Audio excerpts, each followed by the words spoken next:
welcome. I got a hot one for you today, y'all.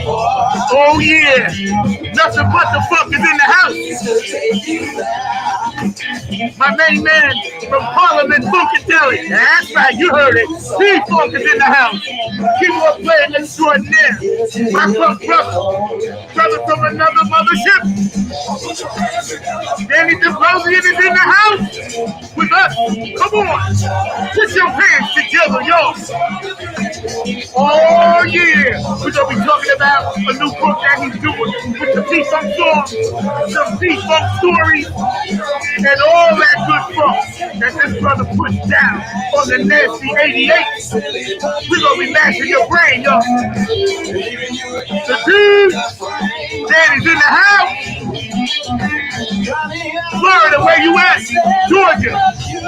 I started down there today, y'all. North and South Carolina. Put your hands together. Brenda, Boosie, in Ohio, and Patty. What up, yo? I'm extra hyped today. Oh, Virginia, Maryland, Chocolate City, DC. Oh, yeah. Good time waiting for you.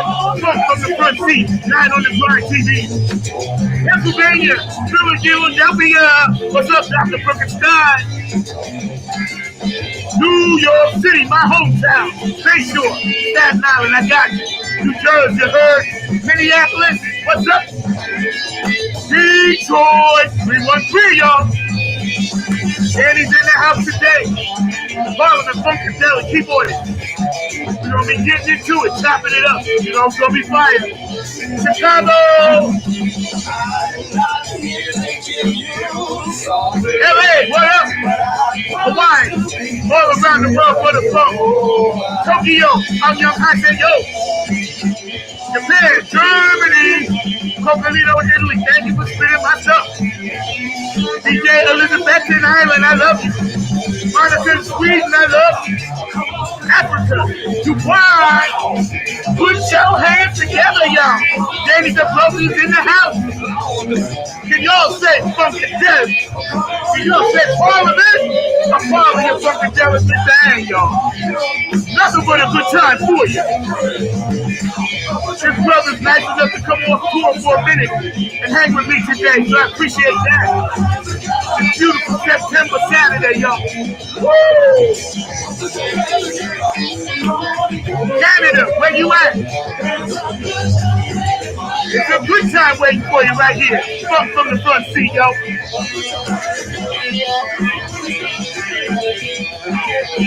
Put your hands together, y'all.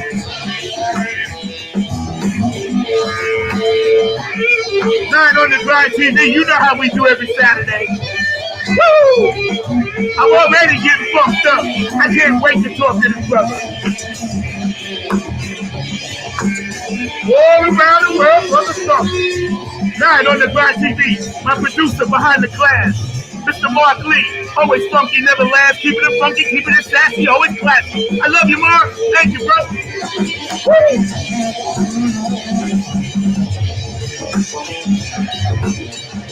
Come on into my world, y'all.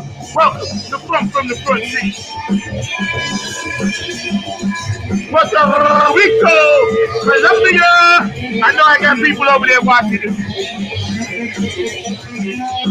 Ain't nothing but the funk all around the world, y'all. We gonna ease into this one, y'all. And don't forget, man, if you out there and you got a birthday or anniversary or anything like that, man, know that we love you. Today is a special show. I've been following this brother for many, many funk journeys, and I'm telling you, it's nothing more pleasurable than when you hit somebody up in this business. So many people say no, but when you hit somebody up and they say yes, yes, you know, that's the spirit of the funk. That's what keeps us going. That's what keeps us alive. That's what this thing is all about, this funk thing, you know. I know you guys are going to dig this show. we got a few surprises for you. This brother's got this book that is incredible about, the P-Funk. But I'm going to let him tell you all of that. Right now, without further ado, my funk brother, my funk soldier, my true funk soldier, Mr. Danny DeBrosian's in the house. Bring him in, Mark. What's up, Zach? How you doing, all right, brother? man. Glad to be here, funking from the front seat with you. I love that. Oh, how I love to hear those words. Yeah, glad to be here, man. Thank you, and thank Mark, and much love to you guys. I'm glad to be with you today. Hey, man, let me tell you something, man. You're a true funk soldier, and you're a brother that we all admire. You're a classy brother, beautiful family. You always were so kind and so attentive to everybody around you when they meet you. Of course, crowds gather around this and that. And you've always taken the time, and I noticed this about you. You've always taken the time to make sure you acknowledge each and every fan, and that's special. That's what makes you, in my tops as far as I'm concerned, because I pay attention, man, and I'm so glad you're here. So tell me, man, how's the road life? Good. We've been touring around, George Clinton, Parliament, Funkadelic. They have on the tour listed for this year. It says the final tour with question mark emphasized. So we'll see if that's true or not. I hope not. We don't want the doctor, to put down his practice per se. Although he has cloned enough of us to kind of do a little something, but it'll never be him. But let me tell you, man, this man, come on, this George Clinton, you know what I'm saying? Right. So it's like, nobody wants to see LeBron James quit playing basketball. You know what I'm saying? So, but I'm glad, man. We're going to load up some stuff in a minute. We're talking today with keyboard player extraordinaire, amazing human being, Danny DeBrosian, the authorized P-Funk song reference, and we're going to get into that in a minute. But so tell me, when did you start in classical piano? Where did you start? And give us a little bit about your background. Yeah, so both of my parents were concert pianists, classically trained, and they ran a piano school up in New England for over 50 years. And my sisters and myself, our family, we lived in the school. So the school was in our house, and hundreds of people coming in and out of the house like all the time. So students, their parents, and we had to enroll from a very young age in the school, classically trained, and had to do all the recitals, the practice every day, the whole routine. And because we were the teachers' kids, the other kids thought for some reason that we must have it easy or something. So our parents were even harder on us, I think, as a result. But that's all, par for the course. When you get older, you thank them for that kind of stuff. That's right. That's right. But started at a very young age, playing piano, age 3 or 4, and lessons every week, and recitals and competitions and all that kind of stuff. So that was my foundation. And then they worked at a church too, so we had to sing in the choir. I had to do that kind of stuff, accompany singers as well over the years, and also sing myself. So that was like my formative musical background. Yo, you said something very cool, man, because I'm a preacher's kid. So I don't even have to go into detail about what you said. You always had to be better, do better, this and that, Yeah. That funk is such a spiritual thing, and all of us came through the church at one point. That's right. Drummer and bass player here, and whatever, many instruments that you play. But it's like you said, man, we hate it then, but Lord knows we thank him now. Yeah. Oh my goodness. I can't even begin to think. Like, my career wouldn't be anything if it weren't for those years, those people, and all of that stuff. So yeah, no, we have to thank them. Yeah. When you growing up and you listening to all of that music and all these people coming through and, thinking about, your personal style and how you're going to develop that. Did you ever imagine in your wildest dreams that you'd be touring the world with, Star Child? Well, before I got into P-Funk, when I was still real young, I'm 5, 6, 7, 8, 9, 10, I'm listening to jazz. I really got into jazz early. I got into R&B, especially Motown, real early, and Northern Soul. I liked Curtis Mayfield. I listened to a lot of gospel. And then I grew up around a lot of kids who were listening to rock and hip hop. And so I ended up in their bands doing whatever they needed me to do. Right. But I got bit by the P-Funk bug when I was like 11. Okay. And around that time, or maybe just a little bit after, 11, 12, I was telling my parents, I'm gonna be the keyboard player for P-Funk when I grow up. That's And right. they're like, okay, They never said no. They're just like, okay, whatever, Danny, whatever you say. And I just never I never strayed from that. I did other things, but I never strayed from that path. Like, that was what I set out to do. There were other opportunities laid out before me, and in some cases that paid more, in other cases that were like the sure thing right then. And I still didn't take it because that's not what I'm going for. That's not the thing that I'm looking for. Like, this wasn't a stepping stone for me. This was the thing. This was the thing, Yeah. And a lot of P-Funk fans can understand that, being their favorite band or whatever. It was always my favorite band. And I gave it the same kind of study that I would have given Beethoven or Chopin or Bach. Amen. That real study, like really care about this music and what it is, because a lot went into it, as you know. And, Bernie Worrell was classically trained. So I heard that in all the music. It could have been Nappy Dugout from the Cosmic Slop album, or it could have been one of those funky things from Motor Booty Affair, just trying to throw like real random ones out. And I could still hear in all of that the classical big way. And the genre bending thing, P-Funk just kind of plays all the genres. And I was doing everything, but I didn't have that one thing that contained everything. And P-Funk was that for me. And so I was just, this was my path from the point that I started hearing it. I was like, this is it for me. I love the fact that you're talking to our audience, and we're hanging out today with this amazing gentleman, Danny From Funkadelic, of course, and it needs no introduction. But when you mentioned as a kid, that right there tells me your third eye is always awake, right? Always awoke, and is completely awake, because you already were manifesting what you wanted for your destiny. Exactly. And again, obviously, I sent you pictures of me and George, and I said, yo, one day, I've been doing something. When I just did the Funk This Ball last year with Mike Campton, and he's playing, and I'm singing Knee Deep. I was like, wow, it really happened. Right. It really happened. Surprised myself. But, that just goes to show, I'm always talking to my audience about manifestation and the power that lives within us. The Creator gives us that, When you first got that bug, you said you got bit at age 11. What was it? A specific song? I know you said the classical. You heard that. Yeah. But when you hear that classical and what that genius, Mr. Bernard Da Vinci Worrell, was doing, back then, people, they tried to gravitate to it, but sometimes it was just over their head. Now, us funk heads, we knew exactly what George and them was doing, and Bootsy and all of them, and Bernie, and we knew, because we were like, this stuff here is such an original kind of sounding crossover-ish stuff. Yeah. Most of us in my neighborhood, Edgar Winter White Trash, Grand Funk Railroad, of course, Motown, of course, whatever, Hendrix and stuff. And I heard Testify, and my father being a minister, he let me play it in the house because the word testify was in it. Nice. That's funny. That's how I got it in. That's how I slipped it in. That's amazing. Yes, that's how I slipped it in. Wow.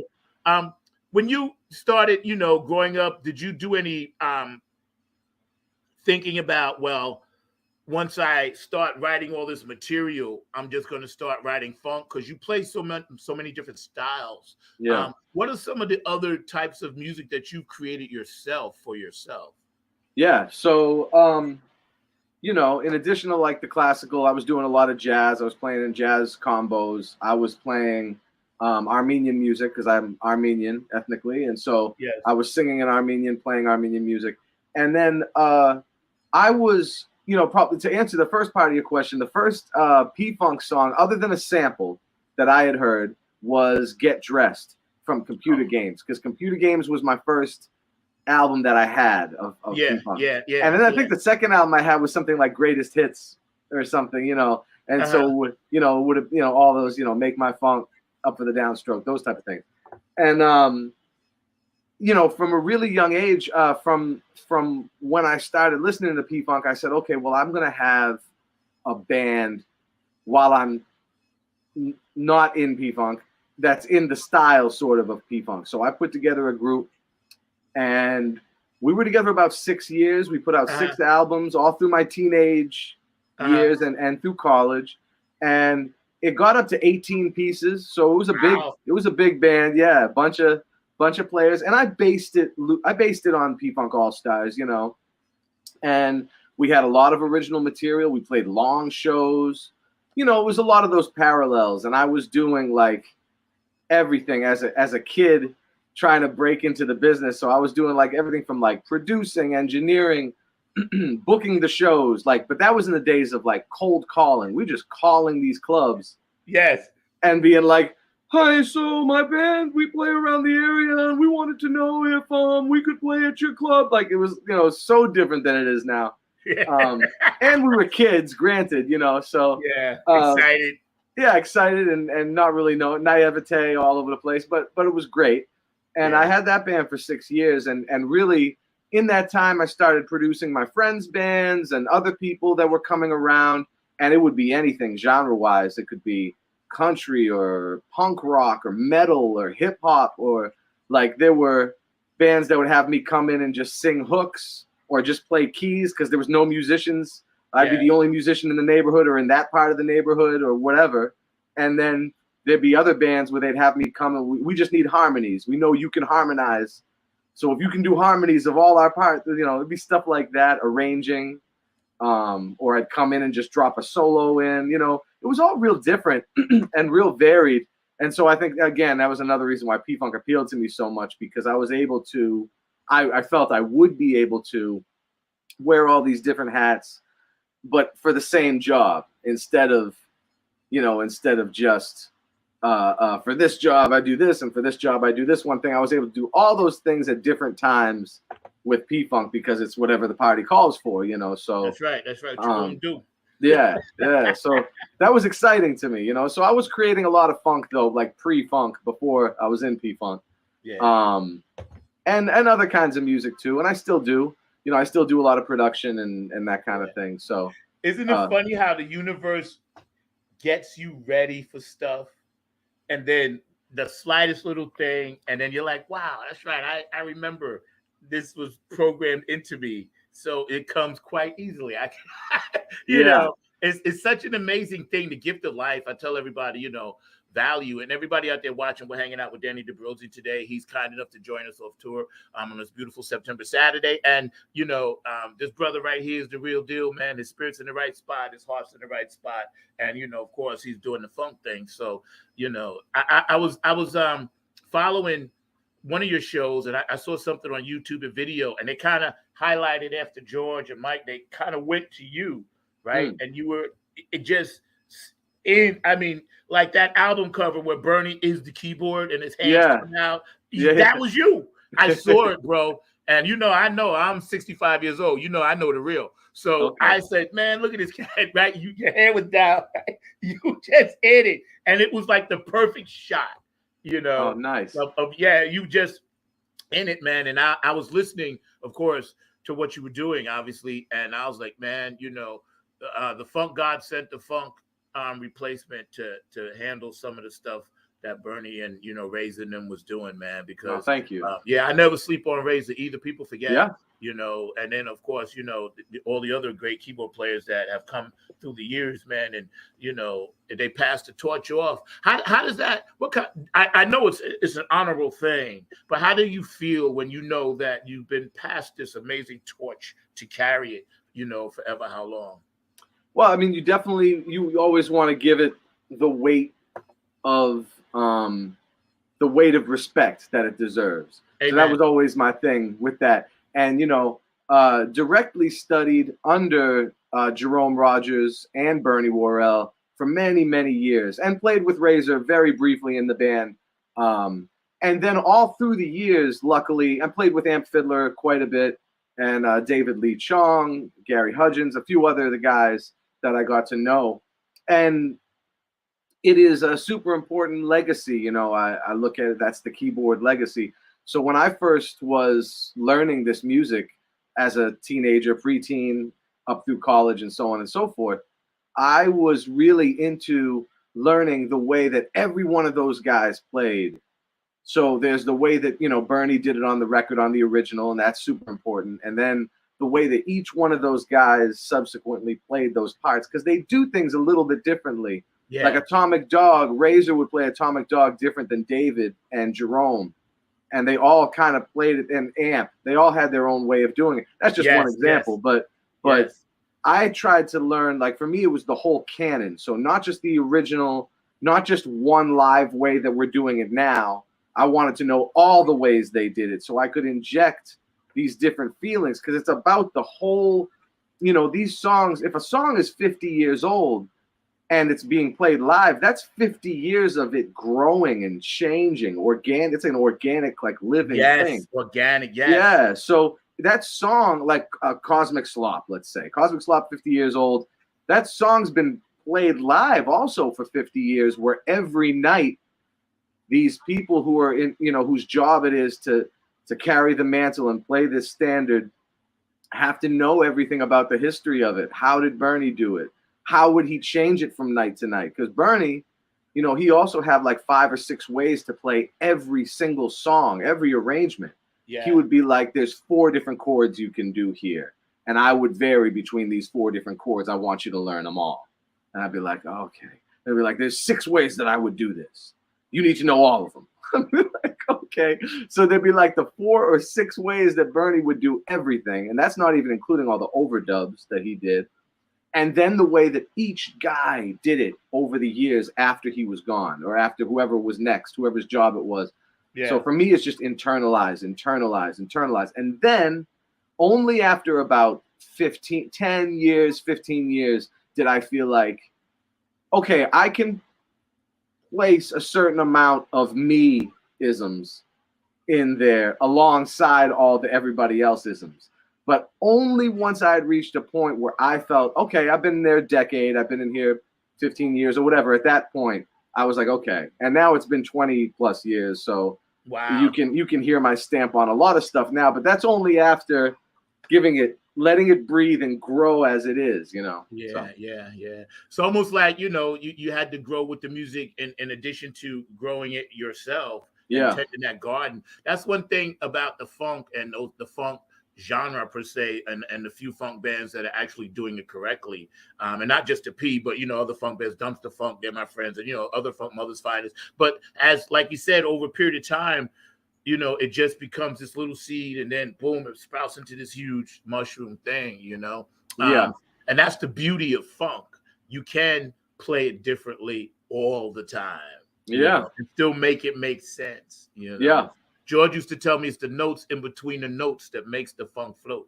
And I have a song ready to go to do that one day. Nice. I pen everything everybody says around me. So don't be surprised if you see me taking notes right now. I'm working on I'm pulling hooks. Hooks, Yeah, man. We're hanging out today, Funk from the Front Seat, Not on the Grind TV. My producer, Mr. Mark Lee, back there scrambling, working really, really hard. I appreciate you, Mark, man. Without Mark Lee, this show doesn't go, and I always have to acknowledge that, brother, man. So, Danny, tell me, when you first did your very first P-Funk gig, where was it? So my first one playing keys was in Tallahassee. I had just moved to Tallahassee after I graduated from college, and I moved down to Florida, and I got my first gig playing with George. It was at a show at this place called The Moon, and the whole band wasn't there because some reason or another, but this was like my first chance. This was like sort of my audition, Yeah. And I played Fender Rhodes electric piano. That's all they have. They had a Fender Rhodes, and I played that, and Jerome played keys too. And that was my very first gig. I was 22 playing with George. First gig playing with George. And then I got hired on full time like a couple months after that, and started playing right away in the tours and stuff, end of 2003. Yeah. And then I remember but I also remember my first show where I played the whole show. Yeah. And that was in Finland. Okay. In 2004. Because before that, I was just doing, they had me play one song, and then they had me play like 2 or 3 songs. Then there'd be like a section of the show where I was playing. But then by the time I'd been in the group about six months, 5 months, something like that. That's when they started having me play the whole show, and I remember that one better probably than my first show. Yeah. The amount of energy it takes to do a funk show, because we all had our funk bands and this and that. And my first original funk band, I was doing drums, and I was like, man, Dennis was always my guy. I was into Dennis from the way back, because being from Queens, New York and everything, and he was doing Don Blackman and all that stuff. And, he also did a lot of stuff for the Sugar Hill record label that people don't know about. I was just telling a friend of mine who's a big hip hop head. I was they liked him because he was such a steady hand. And he came to a drum off that the Long Island Drum Center was having, and I was in the drum off. I didn't win. I should have. No, I should have been in third, maybe. But I got a trophy. I placed. Nice. I think we placed the show. I was in the category 20, but it was great because I said, wow, I talked to him and I was like, man, I watched you from the Brides and now you with the funk. I said, bro, you got some stamina. Yeah. That brother had stamina. Yeah. These long shows that George has been known to do and the band and everybody, man, kudos to you guys for showing up night after night after night to do a 3.5, 4 hour show. That shit is hard, bro. Sure. Yeah. It's hard, man. And thank God, you guys have helped keeping the funk alive, and some of us are trying to do our part, keep the funk alive, and the genre that, we have to keep alive because this is very, very important stuff, And when George went into the Rock and Roll Hall of Fame, Parliament Funkadelic, in a way, everybody that was a funker, we all felt like we went in. We was like, yeah, because finally, how did that make you feel? Definitely good. And to touch on the first part of what you were saying, you said it best too when you were saying, we all kind of got our training in our funk bands, emulating P-Funk and such. And I remember the longest show I ever played was actually with my old funk band in college. And we played 9.5 hours. Whoa. From 4:30 in the afternoon to 2:30 in the morning or 2 in the morning, something like that. And I was, lead singer and keys. And the only break I took was I took a break to play. You'll enjoy this. I took a break to play drums for 3 songs to let my drummer take a break. So that was the only break from singing and playing keys I took was to play drums for 3 songs. So 9.5 hours. And we had so much catalog that we only repeated 2 songs. Wow. I was like, wow, right? Okay. Yeah. And then with P-Funk, the second longest show I ever played, but the longest one with George, and this is insane too, 7 hours and 45 minutes. Where you got to tell us that story. It was at a festival in Salem, outside of Salem, Missouri, at a place called Zoefest. Right. And we did that festival twice, I think.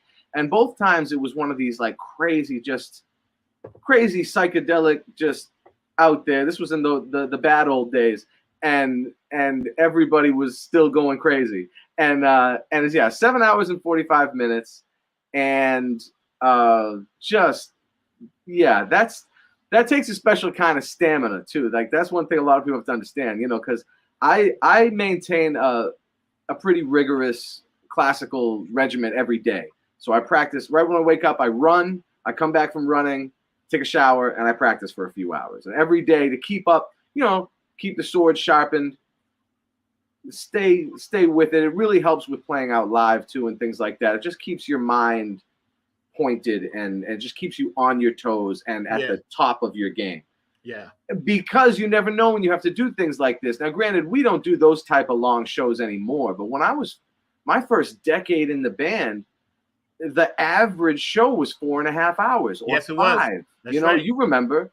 Yep. And if we did a bunch of 6-hour shows in a row, that was not atypical. That would happen, Yeah. God, I'm so glad that we're not doing it like that anymore. But you know what's funny? I don't even think it's because we've gotten older or George has gotten older. It doesn't really have to do with any of that. The real reason why, and this is 1,000% true, is because people today with social media, reels, memes, and all these type of things, the patterns for the ability to sit with something for a long time, that's the way of the dodo now.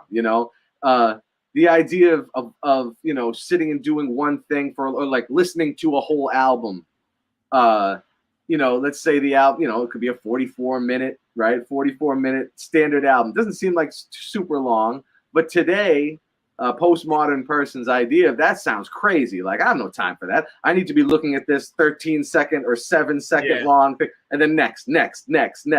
So the idea of getting people to sit through anything, a 4-hour, 5-hour show, to your average human being in the 2020s, they look at that like that's the craziest thing you could possibly say. And it wasn't even 20 years ago we were doing these 5- and 6-hour shows. It's like 15 years, 12 years ago, Right. And now, now there's no attention span for that, So I think it really has to do with the generations, not even about us getting older. Not that we necessarily want to play these super duper long shows, but George would have this. He just has this stamina where he can just go and go. Yeah. And in his old age and his good health, he's even better at that kind of thing. So I think it's more just about the generation and how it's changed. But definitely, it made a difference to me when they were inducted into the Rock and Roll Hall of Fame. Yeah. I was working for the band right when I had already started working for the band, but I wasn't on the road yet or anything. When they had done it, I was doing like session work for them, coming down on breaks and doing sessions and things like that, studio work. And I wasn't out of school yet, but I do remember taping. This is also showing my age. Taping the show because it broadcast on the radio, the Rock and Roll Hall of Fame thing, and we didn't have cable at my house growing up, so we had it on the radio. It was probably on cable TV, HBO or something, but we had the radio. So I took the cassette tape, dubbed it in on the tape deck, ran it to the receiver, which had the radio on it, and recorded the show on my tape and listened to that tape a million times because it was it was the induction ceremony and the performance too. Yeah. And So yeah. I know when you mentioned before about doing session work and everything, most people don't realize like how in depth you are when it comes to what you actually are playing. They see musicians on stage, they're like, oh, they figure that's all that they could play. And then when you break down Parliament Funkadelic, most of the members in the band played all the instruments. That's what I kind of knew, but then when I was like, wow, when I sat down and hung out with Boogie Munson and he was telling me, bass guitar, this and that, and this key comes in. So everybody was very multi-versatile when it came to understanding and adding those bricks into the pyramid. As Mark Lee's loading this thing up, I want to read something. The authorized P-Funk song reference, official canon of Parliament Funkadelic, 1956 to 2023, by Daniel DeBrosian. Okay, what is that about? So that's the book that's dropping November 15th that I've been writing most of my life, but that I finally decided to really push forward and do for real during the pandemic. So it was, 3 really, really straight years of just 5 hours of typing and conducting interviews every day. And it basically is all the songs that you can consider part of the P-Funk canon, from the Parliaments, your Pat Lewis, Roy Handy, J.J. Barnes, going all the way through to Funkadelics, and any group. If you're thinking of a song, Shaky Ground by the Temptations, a lot of Funketeers know, that's Eddie and Billy. Well, that's in the book. That can be considered part of the P-Funk canon because that most P-Funk fans consider that Funkadelic. They don't even consider like the Temptations are on it. That's Funkadelic, Right. Things like that. Johnny Taylor's Disco Lady. Yes. Things like that. Okay. Yes. All of that stuff is in there. But so is the Brides of Funkenstein, Parlette, Horny Horns, Sweatband, Quasar.